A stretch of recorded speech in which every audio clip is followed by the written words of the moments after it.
बिस्मिल्लाहिर्रहमानिर्रहीम अल्लाहुम्मा सल्लि अला आले मोहम्मद सल्लल्लाहु तआला अलैहि वसल्लम। अस्सलामु अलैकुम। Welcome to 365 degrees on 365। ख़वातीन और हज़रात, हमारे फील्ड मार्शल साहब ईरान में, हमारे प्राइम मिनिस्टर चाइना में, दुनिया के अंदर पाकिस्तान का डंका बज रहा है। बड़ी तारीफ़ें हो रही है हमारी लीडरशिप की और हम भी बड़ा शुक्र अदा कर रहे हैं अल्लाह ताला का कि अल्लाह शुक्र कि तूने पाकिस्तान को इतनी इज्जत दी है, मकाम दिया कि हमारा जिक्र हो रहा है।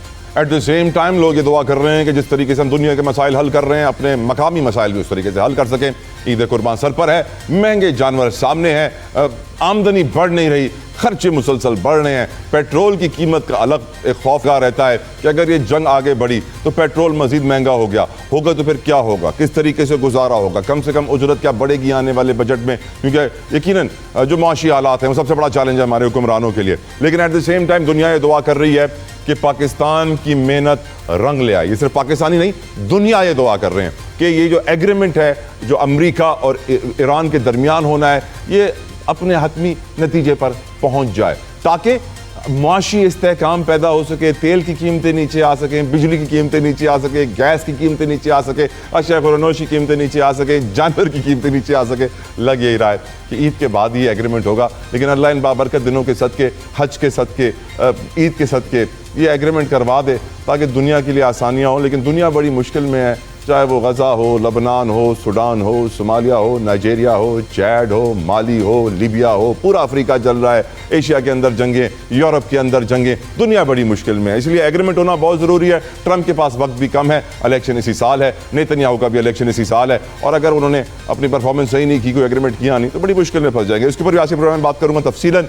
साथ साथ मुल्क में दहशतगर्दी की लहर, हम ये जानते हैं कि जहाँ पाकिस्तान को इतनी अल्लाह ताला इज्जत से नवाज रहा है, वहीं हमारा दुश्मन मोदी नेतन्याहू के साथ मिलकर अफगानिस्तान की सरजमीन पाकिस्तान के खिलाफ इस्तेमाल कर रहा है। ये दहशतगर्दी आज का नासूर नहीं है। जब से मुशर्रफ के दौर में हमने अमेरिका की जंग में शामिल होने का फैसला किया था, वॉर ऑन टेरर में, तब से हम ये खुदकुश हमले, ड्रोन हमले, दहशतगर्दी की लहर देख रहे हैं। सैडली हम इनके ऊपर अभी तक काबू नहीं पा पाए हैं। हमारे जवान कुर्बानियां दे रहे हैं, पूरी कौम जवानों के साथ खड़ी है। इसके ऊपर भी तफसीलन गुफ्तगू करेंगे। और आखिर में मईशत, इन्वेस्टमेंट के बिना मईशत अब अपने पैरों पर खड़ी नहीं हो सकती। हमें फॉरेन इन्वेस्टमेंट की जरूरत है, हमें ओवरसीज कॉन्फिडेंस की जरूरत है। तो आज overseas investors chambers of commerce and industry के जो चीफ एग्जीक्यूटिव हैं वो भी हमारे प्रोग्राम का हिस्सा बनेंगे। विदाउट एनी फर्दर डिले अपने मेहमानों का तारुफ करवाना चाहूंगा। मेरे साथ मौजूद हैं एक्सपर्ट, सीनियर प्रोफेसर, किसी तारुफ के मोहताज नहीं है, पूरी जंग में हमारे साथ जुड़े रहे। बहुत शुक्रिया पवर साहब, अस्सलाम वालेकुम, आपके वक्त के लिए जज़ाकल्लाहु खैर। मेरे साथ मौजूद है अब्दुल्ला हमीद गुल साहब, जवानाने पाकिस्तान पार्टी के चेयरमैन है, वो भी किसी तारुफ के मोहताज नहीं है। अब्दुल्ला हमीद गुल साहब, अस्सलाम वालेकुम, बहुत शुक्रिया आपके वक्त के लिए। मेरे साथ मौजूद है पाकिस्तान के एक और नामवर दिफाई तज्जियाकार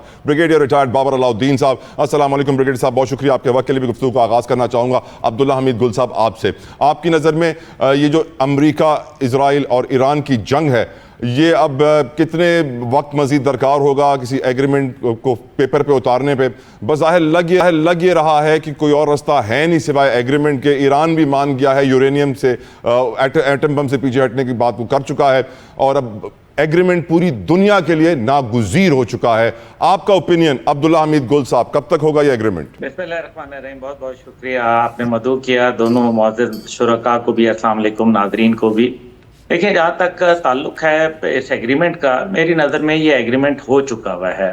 और जब हमारे फील्ड मार्शल ईरान के दौरे पे गए तो बुनियादी बातें तो सारी तय हो चुकी थी। अगर जंग करनी होती तो डोनाल्ड ट्रंप उस दिन रात को कभी भी नायब सदर जेडी वेंस को दावत ना देते, बल्कि पीट हेग्सेट वॉर मिनिस्टर को दावत देते, वो देते तो जॉइंट चीफ को दावत देते, वो दावत देते तो अपनी इंटेलिजेंस के सरबराह को दावत देते, ताकि मुशावरत करके जंग को आगे बढ़ाया जा सके। लेकिन उन्होंने उसी टीम को दावत दी, स्टीव विटकॉफ और जैरेड कुशनर वगैरह को, जो मज़ाकरात जो कि 12 अप्रैल को मुनक़ता हुए थे वक्ती तौर पर, उनको जाके दोबारा रिस्टोर करने की बात आई। अमेरिका के ऊपर जहां बहुत सारी बातें, 2-3 बातें करूंगा, बड़ी वो अहमियत के हामिल हैं। सबसे बड़ी बात यह है कि डोनाल्ड ट्रंप अनप्रेडिक्टेबल हैं। नहीं, अब डोनाल्ड ट्रंप अनप्रेडिक्टेबल नहीं हैं, वो तब अनप्रेडिक्टेबल थे जब उनके अंदर एक अपनी फूंक मौजूद थी। अब जब वो गवारे से फूंक निकल चुकी है तो he is very much predictable. Reason ये है कि इस टाइम पे जो पार्टी को मुश्किलात पेश आ रही हैं, Republicans are facing a lot of problems, और उनको वहाँ लोग टिकट वापस कर रहे हैं। लोग इलेक्शन के लिए एजेंडा कोई नहीं है देने के लिए, महंगाई, बेरोजगारी बढ़ रही है, सियासी और सिफारती तन्हाई का शिकार हो गए हैं। और सबसे बड़ी बात यह है कि अगर डोनाल्ड ट्रंप ने यह कहा कि 3 दिन के बाद हम हमला कर देंगे और फिर सऊदी अरब, यूएई और कतर के कहने पे मौखर किया, तो उससे बड़ी वजाहत से एक चीज बात की जा सकती है कि उनके पास लड़ने की अगर ऑप्शन होती तो इस टाइम पे खित्ते के अंदर नए बहरी बेड़े आ रहे होते, नए जहाज आ रहे होते, कोई नई ऐसी टेक्नोलॉजी अभी नहीं आई जिसने उनके 42 जहाज गिरवा दिए। अगर 42 जहाज गिरे तो 142 भी हो सकते हैं। इसलिए वो जब तक कि उनके पास कोई नई टेक्नोलॉजी नहीं आएगी, जो ईरान की टेक्नोलॉजी जो उसके पास मुख्तलिफ जगह से आ चुकी है, वो टेक्नोलॉजी का तोड़ फिलहाल अमेरिका के पास नहीं है। और वो अपनी एयरफोर्स और अपनी नेवी, जो कि उसके लिए तुर्रा इम्तियाज है, उनको किसी भी मुसीबत में मजीद एम्बैरेसिंग पोजीशन में डालना नहीं चाहता। ये तो इसलिए डोनाल्ड ट्रंप जो है वो प्रिडिक्टेबल हो चुके हैं। जो उनकी झड़प हुई दरमियान में टेलीफोनिक नेतन्याहू के साथ, वो भी इस बात की गमाजी करती है। दूसरी जानिब बड़ी इंटरेस्टिंग बात है और वो ये है, इसका एक और पर्सपेक्टिव, ठीक है ये जंग तो खत्म हो जाएगी, लेकिन इसके अंदर कुछ पहलू हैं। जैसे कि अभी एक राय है, मैं अमेरिकन के साथ कुछ राब्ते में था, तो वो मेरी वहाँ जो हीटेड डिस्कशंस उनके साथ हुई, उसका खुलासा ये था कि अमेरिका हमला कर सकता है, इस चीज को, सारे प्रोसेस को तातुल का शिकार कर सकता है, प्रोलॉन्ग कर सकता है। उससे यह होगा कि जनाब ठीक है, जब मिड टर्म इलेक्शन गुजर जाएंगे फिर हमला कर देंगे हम, फिर जो है वो कोई मुसीबत क्रिएट कर देंगे। This is one option. लेकिन याद रखें कि 27 अक्टूबर को इलेक्शन है इजराइल के अंदर, और इजराइल के अंदर इलेक्शन अगर हो गए तो नेतन्याहू तो जेल के पीछे जाएगा, वो तो गया इंशाल्लाह, और वो उसका और वो जरूर जाएगा। अच्छा, लेकिन इसके अंदर जो नेतन्याहू क्या चाहता है कि जंग हो, खित्ते के अंदर बदअमनी हो, ताकि वो अपने आप को जिस सेटअप पे वो चल रहा है वो इमरजेंसी सेटअप पे चल रहा है, इलेक्शन नहीं करवाए। कितने अरसे से, कितने सालों से इलेक्शन नहीं होने देता, क्योंकि उसको अपनी बज़ाहिर जो सामने नजर आ रही मौत है वो नजर आ रही है। इसलिए वो इलेक्शन को रुकवाना चाहता है और इसी इमरजेंसी सेटअप को आगे प्रोलॉन्ग कराना चाहता है। लेकिन ये इंटरेस्टिंग बात यह है कि वो 27 अक्टूबर को वहां इलेक्शन हो रहे हैं और मजीद प्रोलॉन्ग करना उनके लिए मुमकिन नहीं है इजराइल में। कब तक? और नवंबर में होंगे अमेरिका के अंदर। तो इस वजह से अब जो पहली ऑप्शन जिसका मैंने जिक्र किया था कि अमेरिका धोखा देगा, वैसे तो वो धोखा देने के मास्टर हैं, तो वो धोखा देगा और वो दोबारा ईरान के ऊपर कोई चढ़ाई कर सकता है। दिस वाज द ऑप्शन, लेकिन वो उस सूरत में निगेट हो जाती है। Doctor Pawar, your opinion sir. बहुत शुक्रिया तला भाई आपको और अब्दुल्ला गुल प्यारे भाई को और ब्रिगेडियर साहब इंतहाई मोहतरम और आपकी टीम, आपके देखने वालों को सलाम। अब्दुल्ला गुल के साथ बिल्कुल मैं एग्री करता हूँ, लेकिन इसमें 2-4 बड़े सीरियस चैलेंजेस हैं। जिस तरह अब्दुल्ला गुल साहब ने भी फरमाया, वो इजरायली बिहेवियर है और कंसिस्टेंटली इजराइल इस बात को बावर करवा रहा है कि लेबनान उसमें शामिल नहीं होगा। और उनके कहने के मुताबिक उन्होंने प्रेसिडेंट ट्रंप को ये क्लियर कर दिया है कि वो आज़ाद होंगे लेबनान के अंदर कार्रवाई करने के हवाले से। बीनी गांट्स उनके एक सियासतदान हैं, उन्होंने तो ये तक कह दिया है कि अगर लेबनान को शामिल किया जाएगा इस सीज़ फायर में तो फिर ये स्ट्रेटजिक ब्लंडर होगा। बल्कि उन्होंने एक और भी दावा किया है, उन्होंने कहा है कि मुसलसल अमेरिका आगाह करता रहा है इजराइल को कि वो इसमें इजराइल को आज़ाद छोड़ेंगे, और साथ में उन्होंने जो ईरानी न्यूक्लियर प्रोग्राम और यूरेनियम इनरिचमेंट का जो मामला है उसको ईरानी ज़मीन पर न छोड़ने का मामला भी उठाया है। दूसरा मेरा पॉइंट ये है कि देखें, अमेरिका और इजराइल ईरान के दरमियान में स्ट्रेटजिक एनिमिटी है और इसमें 4 अनासर बड़े इंपॉर्टेंट हैं। एक आंसर जो है बयानिया है, दूसरा आंसर बिलीफ सिस्टम है, तीसरा आंसर अदारे हैं और चौथा आंसर जो है वो वे ऑफ लाइफ है। इन चारों के अंदर आपको एक मुखालफत नज़र आती है और यही वजह है कि ईरान के साथ जो दुश्मनी है उसका गैप नैरो डाउन बड़ी मुश्किल से हुआ था ओबामा के दौर के अंदर, लेकिन फिर वो दोबारा एक बार उठ खड़ा हुआ जब प्रेसिडेंट ट्रंप पावर में आए। अब इस दफ़ा दोबारा उसको नैरो डाउन करना ये एक मोजज़ा ही है और इनफैक्ट ये फील्ड मार्शल सैयद आसिम मुनीर का कमाल है, ये क्रेडिट उनको जाता है और यही वजह है कि दुनिया उनको अप्रिशिएट भी कर रही है। और जो लोग बाहर जा रहे हैं, जिस तरह अब्दुल्ला गुल साहब ने फरमाया, लोग पूछते हैं कि ये फील्ड मार्शल साहब ने किस तरह करके दिखाया है। मेरा तीसरा पॉइंट ये है कि ईरान को जो गारंटीज़ चाहिए हैं उसमें मैं समझता हूँ कि 3 ऐसे गारंटीज़ हो सकती हैं जिससे ईरान मुतमईन हो सकता है। एक तो ख़ुद भी ईरान डिमांड कर रहा है, चैप्टर 6 की बात कर रहा है, या चैप्टर 7 अगर उसकी तौसीक हो जाए तो ईरान मुतमईन हो जाएगा। अब चैप्टर 6 में जो डिप्लोमेसी के ज़रिए से गारंटी मिलती है, और चैप्टर 7 में आप सिक्योरिटी काउंसिल जो है यूनाइटेड नेशन की, वो कार्रवाई भी कर सकती है, फ़ौजी कार्रवाई। दूसरा जो है, ईरानियन जो स्ट्रक्चर है या उनका जो प्रोटोकॉल है, जो वो दावा कर रहे हैं कि वो नया प्रोटोकॉल बना रहे हैं ओमान के साथ मिलके, जिसमें वो टोल नहीं लेंगे, लेकिन इन्वायरमेंटल जो चार्जेस हैं और प्रोटेक्शन चार्जेस हैं वो ज़रूर वो लेंगे। वो मेरा ख्याल है कि एक हो सकता है, बिकॉज़ माजी के अंदर डार्डिनल्स और फास्फोरस भी दे दिया गया था तुर्की को आफ्टर पहली जंग अजीम के। तीसरा जो है, ईरान की जो सिक्योरिटी स्ट्रक्चर जो इस वक्त इलाके में बना है, जिसमें पाकिस्तान, सऊदी अरब और तुर्की शामिल है, कतर भी शामिल होने लगा है, अगर इसमें ईरान और आज़रबाईजान भी शामिल हो जाएं तो एक किस्म की ये भी गारंटी होगी, और ये देखेंगे आप जो डील है ये एक अमन मंसूबे में मुकम्मल तौर पे तब्दील हो जाएगी। ईरानियों के अलबत्ता आखिरी पॉइंट कह रहा हूँ, आखिरी खदशा ये ज़रूर मौजूद है कि अमेरिकन्स हर घंटे के बाद अपनी बात को तब्दील कर देते हैं। अब्दुल्ला गुल साहब ने बड़ी खूबसूरती से फरमाया कि हवा तो निकल गई है, लेकिन जो इम्पल्सिवनेस है वो मौजूद है, और यही वजह है कि वो आपने देखा होगा मिडल ईस्ट का नया नक्शा, जिसमें United states of middle east का जिक्र किया गया है। अगर इस मामला ये इसी तरह की ट्वीट्स और वो आती रहेंगी तो उससे थोड़े शक शुबात में इजाफा रहेगा। अलबत्ता ये डील अल्हम्दुलिल्लाह बरकरार रहेगी, होपफुली। आमीन। Brigadier Babar, your opinion sir. बहुत शुक्रिया तला। जहाँ तक ईरान और अमेरिका की डील का ताल्लुक है, आपने दुरुस्त फरमाया। जो इंडिकेशन तो यही है कि अभी मुआहदा ज़ाहिर है होने ही वाला है, टाइम लग सकता है, maybe after Eid another week 10 days, और इसमें कोई दो राय नहीं है कि ये इसको आप कंपल्शंस का या वक्ती तौर पे मजबूरी का एक मुआहदा कह सकते हैं। अमेरिका की भी मजबूरी है, ईरान की भी मजबूरी है। हम ये नहीं कह सकते कि सिर्फ अमेरिका की मजबूरी है, ईरान की भी मजबूरी है।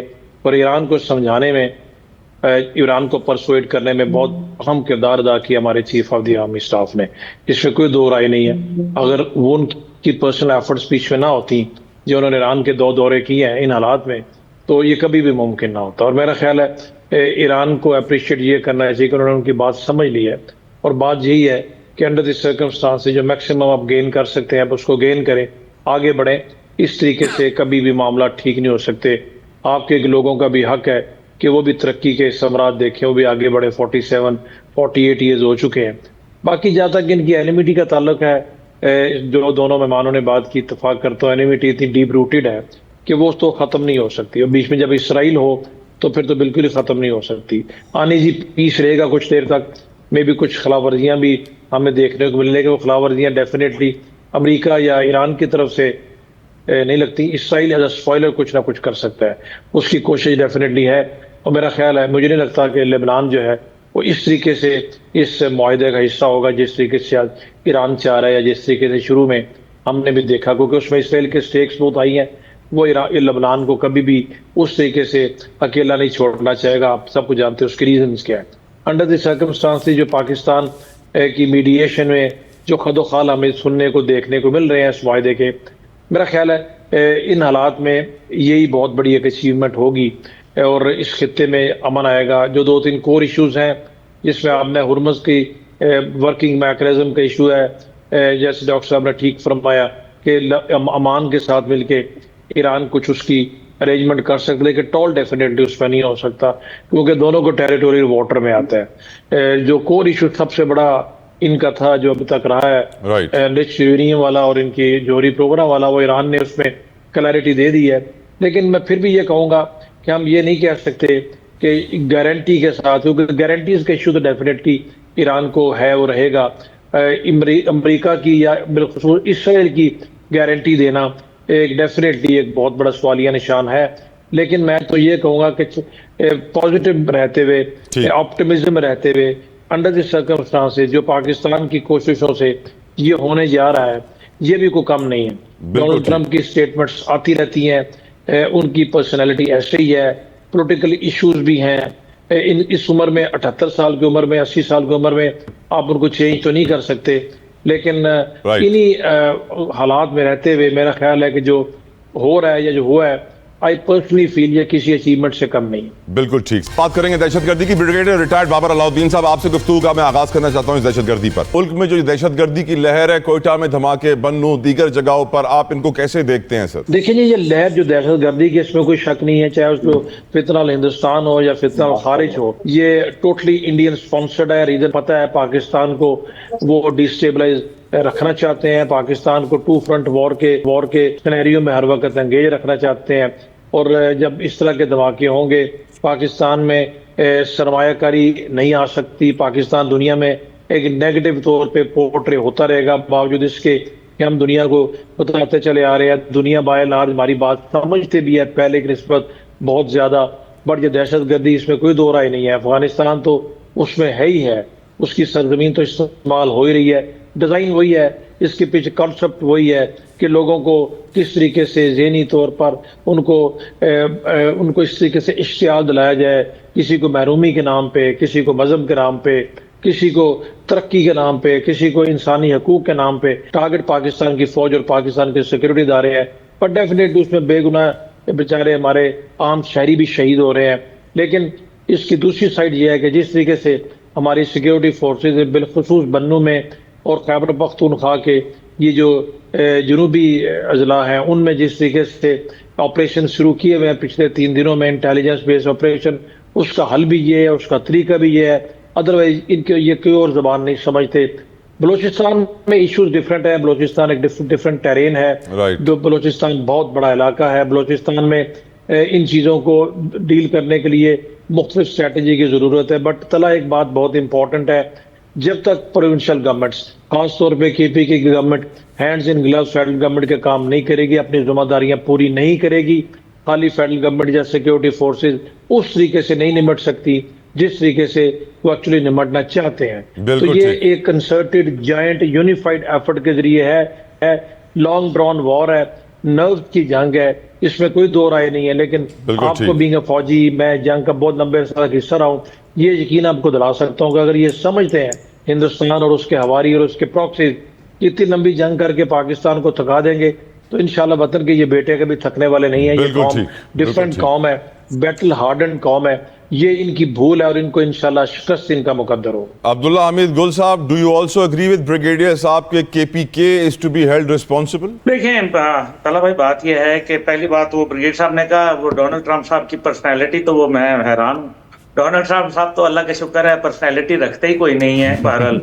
तो दूसरी बात जो उसमें इम्पोर्टेंट है, देखें दोनों साहिबान ने बड़ी अच्छी गुफ्तगू की। मुनव्वर साहब तो खैर मेरे फेवरेट हैं, ब्रिगेड साहब का तो मेरा फौज के साथ ताल्लुक है, इसलिए मैं उनका बहुत ही एहतराम और प्यार दोनों करता हूँ।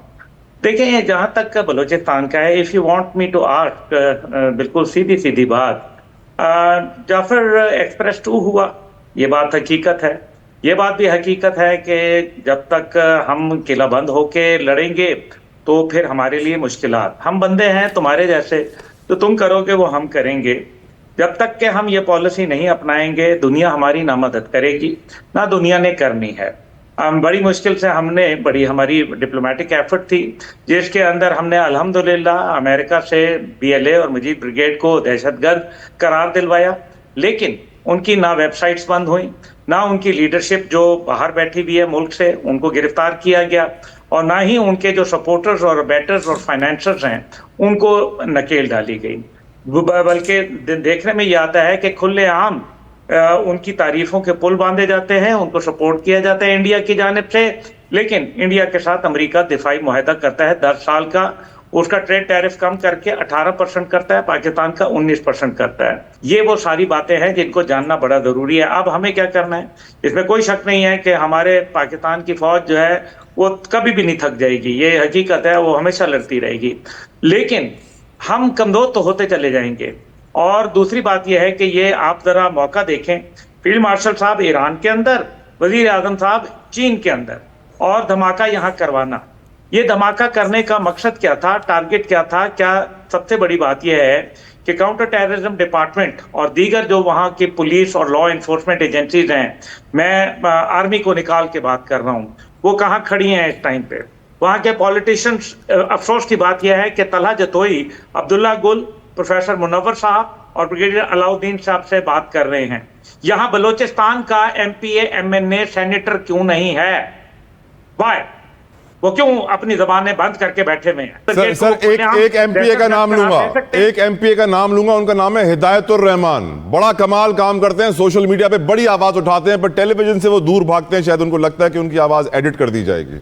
नहीं, मैं गुजारिश कर रहा हूं कि बाकी भी तो है ना हजरत, आप मुझे बताएं वेयर आर दे, वो क्यों खामोश हैं? क्योंकि हकीकत अगर आप मुझसे पूछें तो वो जाके दिन के वक्त सारे वसाइल खाते हैं, सारे मुराद लेते हैं, पर्क्स लेते हैं, अपना ओधा लेते हैं, और उसके बाद रात को नलके में जब पानी नहीं आता ना तो वो कहते हैं वो कैंट वालों से पूछे जाके। मैं बड़ा खुल के बात कर रहा हूं, मेरा दिल जल रहा है, मेरे पाकिस्तानी शहीद हुए हैं। दूसरी जानिब अब बताएं, एक ही बॉर्डर लगता है अफगानिस्तान का। हाँ, वो फितनतुल हिंदुस्तान ने कह दिया, फितनतुल खवारिज आ गए, मान लिया वो आ रहे हैं, ये इजराइल भी तो है ना, क्या वो शामिल नहीं है? क्या डॉक्यूमेंट्स ये शो नहीं करते? क्या ये हकीकत में, ये जो उज़ैर बलोच था, ये जब गिरफ्तार हुआ था तो इसके पास कौन से दूसरे मुल्क की शहरियत थी, वो भी याद करें। इराक के अंदर जब अशरफ गनी की हुकूमत थी, वहां एक गवर्नर हाउस के अंदर गवर्नर समेत कई लोग मारे गए थे, उसके अंदर एक अरब मुल्क का आदमी भी मौजूद था। वो कौन था? वो कौन सा मुल्क था? नाम अब मेरे मुंह खुलवा रहे हैं आप, मैं अब आपको बताता हूं। फिर उसके बाद मुझे ये बताएं, आपका क्या ख्याल है डॉक्टर अल्लाह नजर और बशीर रेब वगैरह ये वारदात करने के बाद ये अफगानिस्तान जाते हैं मुश्किल रास्ते के जरिए? No, they don't go there, इनको लॉन्च के जरिए कहीं और जाते हैं। ये वो ज्यादा आसान बात आगे बढ़ने दे अब्दुल्ला भाई, आपने बहुत सारे राज खोल दिए, मजीद ना खोलिएगा, हमारे यहाँ मसला हो जाएगा। हम छोटे लोग हैं, छोटे लोग हैं सर, हमें ना मरवाएं, आप बच जाएंगे। Doctor power, your opinion. मेरा मुल्क है, मैं अपने मुल्क के लिए जान दूंगा इंशाल्लाह ताला, और दुश्मन की आमीन, अल्लाह ताला हमें शहादत नसीब करे। Doctor power, your opinion on terrorism sir. मैं इसको सिस्टेमिक लेवल पे देखता हूँ, मेरा काम बहुत आसान कर दिया अब्दुल्ला गुल साहब ने। देखिए, जब उन्होंने मिसाल दी ना डील ऑफ द सेंचुरी की और टैरिफ का मुआहदा और सिक्योरिटी मुआहदा ऑफ 10 ईयर्स विद इंडिया, तो इसका मतलब ये कि जो मेरा पर्सपेक्टिव है वो ये कि हम ट्राईपोलर वर्ल्ड में रह रहे हैं, और जो अमेरिकन पोल है उसमें इंडिया स्ट्रेटेजिक पार्टनर्स है।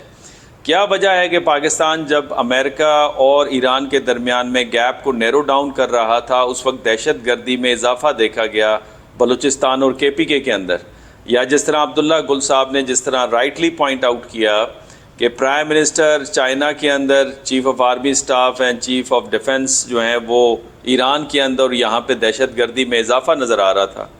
और फिर साथ में आप ये भी देखिए कि मार्को रूबियो का रिसेंटली विजिट हुआ इंडिया का, नरेंद्र मोदी को उन्होंने दावत दी। आज परवीन साइनी ने एक ट्वीट किया है, उस ट्वीट के मुताबिक उन्होंने कहा है कि प्रेसिडेंट ट्रंप दोनों पे जोर दे रहे हैं कि आप आपस में बातचीत का सिलसिला शुरू करें और एक मैकेनिज़्म बनाएं क्राइसिस मैनेजमेंट के लिए।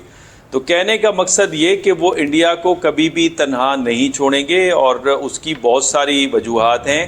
और फ्रैंकली स्पीकिंग, ये तो पाकिस्तान ने एफ़र्ट डाली है ना, ये पाकिस्तान ने एफ़र्ट इसलिए डाली है कि पाकिस्तान वेस्ट एशिया को, साउथ एशिया को बचाना चाहता है। अदरवाइज़ जो क्यास है वो सिस्टमिक लेवल पे अमेरिका को सूट करता है। क्यास होगा तो सस्ती एनर्जी और जो इंजन है प्रोडक्शन का चाइना के अंदर, इसका रब्त कायम नहीं होने पाएगा। क्यास होगा तो इजराइल को फ़ायदा होगा, बिकॉज ग्रेटर इजराइल बनेगा। क्यास होगा तो इंडिया इससे फ़ायदा उठा के प्राइमेसी ऑफ इंडिया की बात करेगा इस रीजन के अंदर। तो मैं समझता हूँ सिस्टेमिक लेवल पे जो अब्दुल्ला गुल साहब ने बात की, मैं एग्री करता हूँ, लेकिन ये जो हमारी एफर्ट है वो एफर्ट इसीलिए है कि इसको मैनेज किया जाए। और ये क्या सिर्फ यहाँ पे नहीं, अभी आप देखें कल व्हाइट हाउस के अंदर प्रेसिडेंट ट्रंप ने जैसे ही फील्ड मार्शल की बात मानी तो 30 गोलियां उसकी चल पड़ी व्हाइट हाउस के अंदर। ये कभी हुआ है तारीख में? प्रेसिडेंट ट्रंप को बंकर के अंदर ले जाया गया। और फिर जिस तरह की जो वहाँ पे ज़ायनिस्ट लॉबी है, जिसके बारे में जॉन मीरशाइमर और वॉट्स ने बड़ी अच्छी एक किताब लिखी है, जिसके अंदर जो उनका मेजर आर्गुमेंट है कि इनफरादी तौर पे और ऑर्गेनाइजेशन के तौर पे किस तरह से अमेरिकन फॉरेन पॉलिसी को प्रो इजराइल पॉलिसी बनाई जाए। Thank you. ईद करीब आती है, मालूम पड़ जाता है मुल्क के मुआशी हालात कैसे हैं। इस वक्त आपसे बात करूं तो यकीनन एक खबर जो मेरी नजरों से गुजरी कि बोर्ड ऑफ इन्वेस्टमेंट को SIFC में जम किया जा रहा है। एक और खबर गुजरी, PNSC को NLC में जम कर दिया गया। फिर मेरे दिल में दुआ आई कि काश नेशनल हाईवे अथॉरिटी को भी FWO में जम कर दिया जाए, क्योंकि नेशनल हाईवे अथॉरिटी सबसे ज़्यादा खसारा करता है, को 200-300 अरब रुपए का नुकसान है साल का। फिर मैं सोचने पर मजबूर हुआ कि बजट भी आने वाला है, टैक्सेशन पॉलिसीज़ बन रही हैं, बना तो सब IMF रहा है, लेकिन नाम हमारे होगा। मुल्क के हालात क्या हैं माशी तौर पे, इन्वेस्टमेंट कहाँ खड़ी है, स्पेशली हमारे ओवरसीज़ भाईजान, हमारे बरादरान क्या सोचते हैं मुल्क के बारे में। डिस्कशन करने के लिए मेरे साथ बड़े मोअज़्ज़ज़ ख़ास मेहमान मौजूद हैं। मोहम्मद अब्दुल अलीम साहब, who's chief executive secretary general overseas investor chambers of commerce and industry. बहुत बहुत शुक्रिया अलीम साहब आपके वक्त के लिए, हुज़ूर जज़ाकल्लाहु खैर। अलीम साहब, हम एक ऐसे मुल्क में रहते हैं जहाँ 2013 में स्टील मिल बंद हो गई थी, लेकिन आज तक उसकी तनख्वाहें हुकूमत दे रही है। 16 अरब रुपए हर साल दिए जाते हैं तनख्वाहों के, को 1.5-2 करोड़ रुपए स्टील मिल का बिजली का बिल भी आता है। ऐसी पॉलिसियां देखकर मुझे लगता यह है कि हमारे मुल्क के फाइनेंशियल मैनेजर्स हमारे मुल्क को मैनेज नहीं कर रहे हैं, उन 400 एलीट खानदानों को मैनेज कर रहे हैं जिनका रईस से रईसतर होना जरूरी है। फिर गरीब तर होकर मर जाएगा, क्या फर्क पड़ेगा? आपका ओपिनियन हमारी मुल्क की माशी हालात के ऊपर, हमारी पॉलिसी मेकिंग के ऊपर और स्टेक होल्डर्स का हाल क्या है, स्पेशली ओवरसीज पाकिस्तानियों का, इसके ऊपर भी गुफ्तगू कीजिए। अब्दुल अलीम साहब। देखिए, मैं जो रिप्रेजेंट करता हूँ overseas investor chamber of commerce को, जो कि 200 पाकिस्तान की टॉप मल्टीनेशनल जो है उनकी ये ऑर्गेनाइजेशन है। तो मैं ओवरसीज पाकिस्तानी से हट के ओवरसीज फॉरेन इन्वेस्टर्स की बात कर रहा हूँ, और ये वो कंपनियां हैं जो कि पाकिस्तान का टैक्स रेवेन्यू का 1/3 हिस्सा जो है हम देते हैं। पाकिस्तान के जो टॉप टैक्स पेयर्स हैं उनमें हम शामिल हैं, कोई 10 बिलियन के करीब एवरी डे हम देते हैं। तो ओवरऑल जो आपने इकोनॉमी की बात की है, आपका सवाल काफी बड़ा है, वो ये है कि जाहिर है इसमें चैलेंजेस तो हैं। आपने एक सेक्टर, एक चीज की तरफ इशारा किया है, लेकिन ओवरऑल आपने बड़ी जो बात कही है वो ये जरूर है कि हम IMF के पास रेगुलरली जा रहे हैं। इस रीजन में कोई और कंट्री IMF के पास रेगुलरली नहीं गया या गया ही नहीं है जिस तेजी से हम जा रहे हैं। और वो उसका असर ये होता है कि हमें बड़ी कमिटमेंट देनी होती है, बहुत सारे हार्ड डिसीजंस लेने होते हैं, और हम हमारी इकोनॉमी को कोई और मैनेज नहीं कर सकता, हमें खुद मैनेज करना पड़ेगा। और फिर होता यह है कि हम शिकायत करते हैं कि IMF ने हमें ये कंडीशन लगा दी, वो लगा दी, और उसको लगाना इसलिए पड़ता है कि हम जाहिर है we are living beyond our means. और फिर जो बात आपने कही वो ये कि जाहिर है गुर्बत है इस मुल्क में, काफी बढ़ रही है, लेकिन हालात सही करने के लिए और कोई नहीं आएगा, हम ही करना होगा, और हम इंशाल्लाह करेंगे। और हमें पूरी उम्मीद है कि जो गवर्नमेंट में भी इस चीज़ का एहसास है, हम उनके साथ काफ़ी रेगुलरली डील करते हैं, आजकल कर रहे हैं और ज़्यादा कर रहे हैं। तो आजकल चूंकि बजट आने वाला है तो उसमें हमारी काफ़ी कंट्रीब्यूशन है टैक्स प्रपोजल्स वगैरह में। अब किस हद तक गवर्नमेंट उसको एक्सेप्ट करती है या नहीं करती है, लेकिन ओवरऑल हम पूरी उम्मीद है। गवर्नमेंट ने बहुत सारे हार्ड डिसीजंस लिए हैं। अभी टैक्स टोबैको टैक्स में बड़ी चोरी हो रही थी, उसके ऊपर उन्होंने काफी सख्त एक्शन लिया है, जिसको हमने अप्रिशिएट किया है। शुगर इंडस्ट्री और दूसरी जगह इन्होंने मॉनिटरिंग किया है, क्लोजली मॉनिटर किए, तो है। लेकिन सिर्फ गवर्नमेंट ही नहीं कर सकती, आई थिंक हम सबको अपना हिस्सा प्ले करना। वैसे अलीम साहब, हमारे ओवरसीज पाकिस्तानी रियल स्टेट के अलावा भी कोई इन्वेस्टमेंट करते हैं? मुझे लगता है कि वो सिर्फ रियल स्टेट में ही कर रहे होते हैं, उनको सबसे ज़्यादा सेफ और सिक्योर वो लग रही होती है।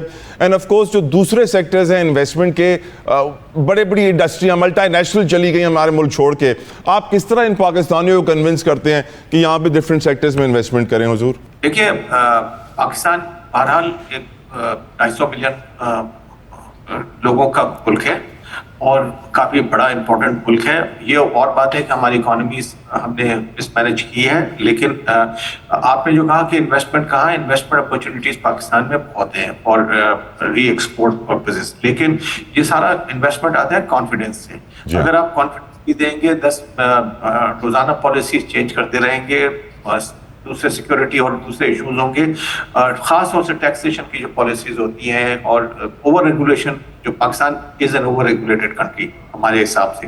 तो अगर रेगुलेशंस को कॉम्प्लिकेट करेंगे, सिंप्लीफाई नहीं करेंगे, तो जाहिर है इन्वेस्टमेंट ना लोकल नहीं करेगा तो ओवरसीज कहाँ से करेगा? सबसे पहले तो इसका टेस्ट ये होता है कि जो लोकल इन्वेस्टर है वो जो पाकिस्तानी यहाँ बैठे हुए हैं या जो बाहर बैठे हुए हैं लेकिन पाकिस्तान में जिनका इंटरेस्ट है, तो सबसे पहले तो उनको इन्वेस्ट करना होता है। अगर वो करेंगे और उनको करना चाहिए, तभी फॉरेन इन्वेस्टर भी जो है वो अपना कैपिटल रिस्क करेगा पाकिस्तान में। तो उम्मीद तो ये है कि ये चीज़ आपने जो कहा, मैं इतना ना उम्मीद नहीं, ना हम एज ए चैम्बर ना उम्मीद नहीं है इतने। हमें नजर आ रहा है कि इंशाल्लाह हालात जो है वो बेहतरी की तरफ। वैसे अलीम साहब, व्हाट आर योर प्रपोजल्स? आप क्या चाहते हैं ओवरसीज इन्वेस्टर्स का कॉन्फिडेंस बहाल करने के लिए हुकूमत क्या करे? देखिए, हमने बिल्कुल, हाँ, हमने ये आपने अच्छा सवाल किया। हमने गवर्नमेंट को ये कहा है कि इस वक्त जो है वो पाकिस्तान का टैक्स सबसे ज्यादा जो है वो सिर्फ छोटे से कॉर्पोरेट सेक्टर से लिया जा रहा है।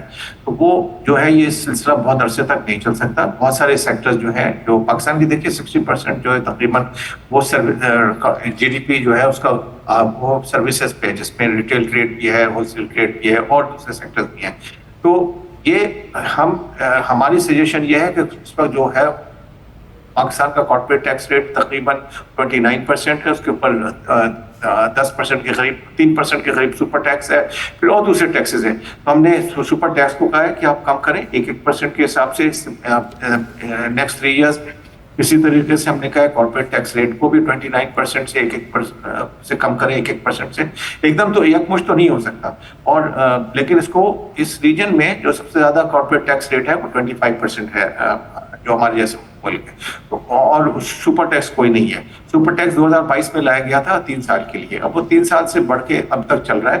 तो एक तो ये हमारी मेजर प्रपोजल्स हैं कि इसको आप करें, यानी कम करें, ग्रेजुअली कम करें। जाहिर एकदम सैलरीज के ऊपर बहुत ज्यादा टैक्सेस हैं। सैलरीज को हमने कहा है कि आप इतना ना करें कि वो लोग, अब जैसे प्रोफेशनल्स जा रहे हैं पाकिस्तान से काफी छोड़ के, तो जो लिव और लेट लिव वाली अप्रोच है, हमारा सजेशन ये है कि मैक्सिमम रेट जो है सैलरीज के ऊपर वो 25% रखा जाए, और जो ओवरऑल मिनिमम जो टैक्स है वो हमने कहा 12 लाख यानी 1 लाख महीने वाली सैलरी के ऊपर आप मामूली सा टैक्स लें, और लेकिन रिटर्न सबसे फाइल करवाएं जो भी सैलरी 6 लाख से ऊपर ये ले रहा है, ताकि रिकॉर्ड पे जरूर आए कि क्या हो रहा है। जो एरियाज हैं जहां पाकिस्तान में इस वक्त बिल्कुल बहुत ही कम टैक्स कलेक्ट हो रहा है, वो ट्रेड के ऊपर है, होलसेल और रिटेल ट्रेड के ऊपर है, रियल एस्टेट पर है, मुख्तलिफ ऐसे सेक्टर्स हैं जो बिल्कुल कंट्रीब्यूट नहीं कर रहे हैं। एग्रीकल्चर पे भी टैक्स बिल्कुल नहीं है।